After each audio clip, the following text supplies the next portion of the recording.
Elijah listened to the sounds of water splashing, followed by a loud thump, just as he was about to conclude his great day. He clung to the railing for support as the entire boat swayed. To his astonishment, he swung around to see what was happening and saw that something had jumped aboard the boat. On his boat, he believed he was protected from the water's predators, but he was mistaken. In Alabama's Dauphin Island, Elijah Sims resided. He regarded himself as being a family man. After meeting at a party 15 years ago, he eventually got married to his wife, Ava. Since then, a lot of time has gone. Together, they had experienced a lot. Every career advancement, every sickness, but most significantly, Tommy, their son, was born. The day Elijah welcomed his kid into the world was the best day of his life. After Elijah's father, Theodore, he and Ava gave him that name. They called him Tommy with fondness while they watched him grow as a child. Living on Dauphin Island meant that one custom began at a young age and Elijah enjoyed it. Tommy was now 13 years old and his dad had big plans for him. Alabama's Dauphin Island is a community on an island. This indicated that a large number of fishermen resided in the community. Even though Elijah wasn't a fisherman himself, the local way of life had an impact on him. Elijah even purchased the family a boat using a birthday bonus he received from the computer firm he worked for, because he loved fishing that much. Even better, he bought them each a fishing rod. But he was unaware of the danger that would result from this. It was understandable why fishing was so well-liked on the island. The largest fishing competition in the world, the Dauphin Island Fishing Rodeo, was held there. Numerous professional fishermen and fans go to this tournament. Elijah and his family were sucked into this society. They only avoided crows because they disliked them. Therefore, they went fishing more often when it was calm. But they were unsure of what they might discover. The residents of the town got along well.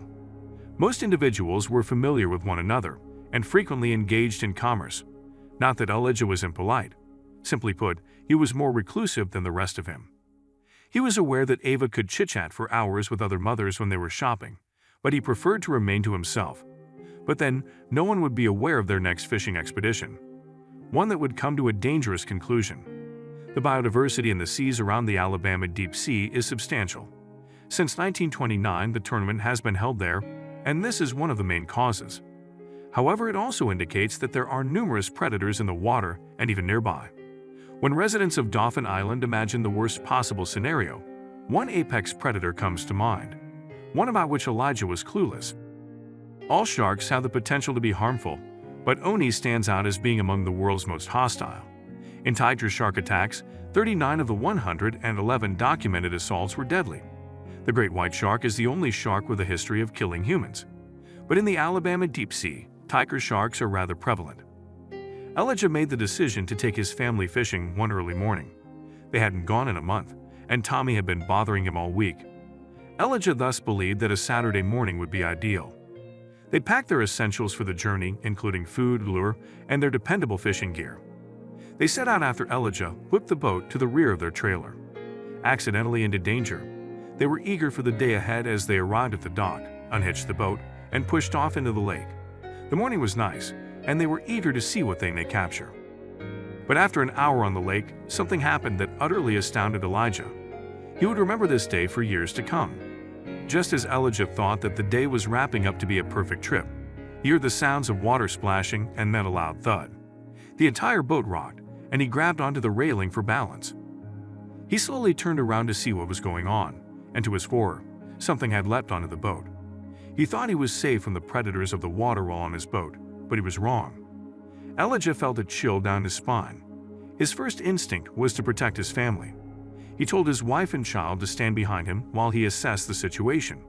There was definitely an animal on the boat. Horrible thoughts ran through his head. What could it have been? Could it have been a shark? Then his obligation as the head of the family reminded him to step even closer. After carefully examining the creature, Elijah saw white spots on dark, glossy skin. But that wasn't everything. He saw that there were babies too. The animal that had landed on his boat had brought its offspring on board. He was still examining it when his wife, Ava, shouted out from behind him, "I know exactly what that is." The animal turned out to be a spotted eagle ray. They were common in the water, and one of Ava's friends had spoken about them in passing while they were at the grocery store. It had jumped out of the water onto the boat for some reason. With the knowledge that he wasn't in immediate danger, he could assess the situation and try to help the poor stranded animal.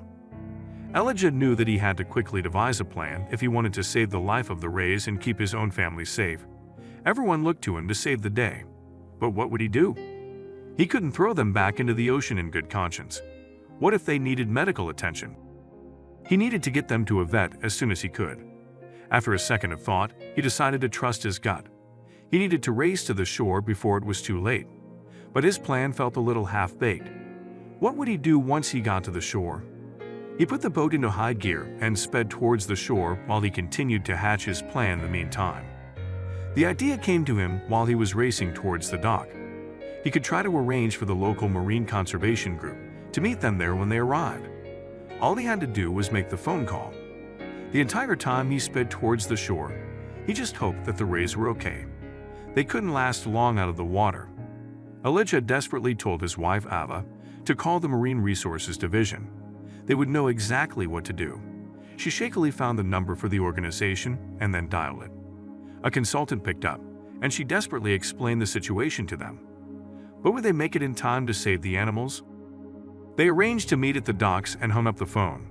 The animals wouldn't last long on the boat.